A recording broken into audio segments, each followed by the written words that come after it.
विश्व युद्ध के खतरे पर प्रधानमंत्री का बयान, भविष्यवाणियों पर भारत में रिसर्च। देखें विशेष खबर। दुनिया एक बार फिर एक बड़े संकट की ओर बढ़ती हुई दिखाई दे रही है। ईरान और अमेरिका के बीच बढ़ता तनाव और विश्व भर में बनता युद्ध का माहौल। इन सब के बीच भारत के प्रधानमंत्री नरेंद्र मोदी ने भी संसद में आने वाले समय को लेकर गंभीर संकेत दिए हैं। दुनिया में जो कठिन हालात बने हैं, उनका प्रभाव लंबे समय तक बने रहने की आशंका है। इसलिए हमें तैयार रहना होगा, हमें एकजुट रहना होगा। हम कोरोना के समय भी एकजुटता से ऐसी चुनौतियों का सामना कर चुके हैं। अब हमें फिर से उसी तरह तैयार रहने की आवश्यकता है। धीरज के साथ, संयम के साथ, शांत मन से हमें हर चुनौती का मुकाबला करना है। जब बड़े देश आमने सामने खड़े होते हैं तो उसका असर सिर्फ उन्हीं देशों तक सीमित नहीं रहता, बल्कि पूरी दुनिया उसकी चपेट में आ जाती है। इतिहास गवाह है, जब जब ऐसे हालात बने हैं तब तब विनाश हुए हैं, और आज फिर वही डर धीरे धीरे हकीकत बनता दिख रहा है। लेकिन इन सब के बीच एक और सवाल उठता है, क्या इस बार भी कोई ऐसी शक्ति सामने आएगी जो इस संकट को रोक सके?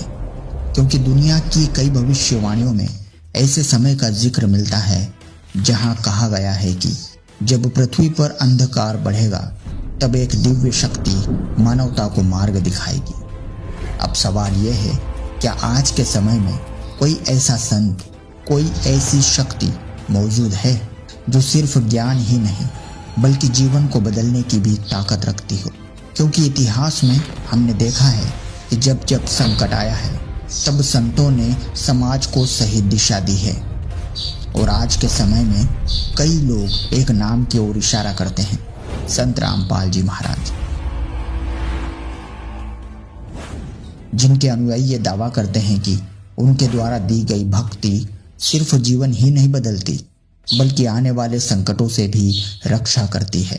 बताया जाता है कि संत रामपाल जी महाराज शास्त्रों के आधार पर ऐसा ज्ञान देते हैं जो इंसान को जन्म मरण के चक्र से मुक्त करने का मार्ग बताता है।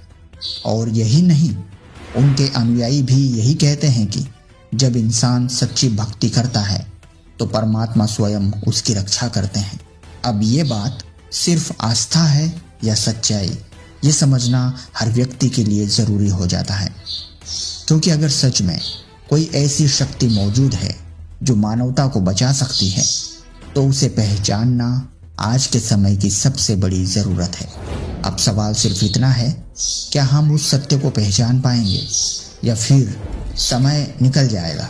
अगर आपको भी इस बारे में कोई जानकारी है तो हमें कमेंट में जरूर बताएं। आखिर सच्चाई क्या है? क्या संत रामपाल जी महाराज के अनुयायियों का दावा सही है या फिर गलत? हम भी इस विषय पर रिसर्च कर रहे हैं। हमें आपसे उम्मीद है आप भी हमें सहयोग करेंगे और अपनी राय हमें कमेंट में बताएंगे। वीडियो के बारे में आपकी क्या कुछ राय है, हमें कमेंट में बताना ना भूलें। वीडियो को ज्यादा से ज्यादा शेयर करें। धन्यवाद।